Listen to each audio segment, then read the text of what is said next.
तर आज आपण बनवणार आहोत टोमॅटोची रस्सा भाजी. कुणालाही आवडेल अशी ही.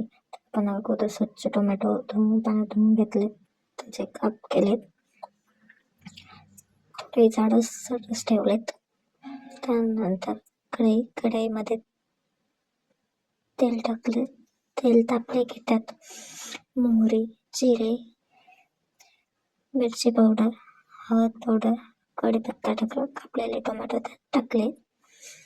ते तेलामध्ये चांगले परतून घेतले.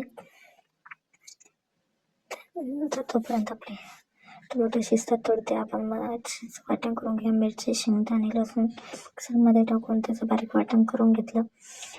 तोपर्यंत आपले टोमॅटो एकदम लसलशीत झाले. वाटण टाकून थोडं पाणी टाकून शिव करून घेतले.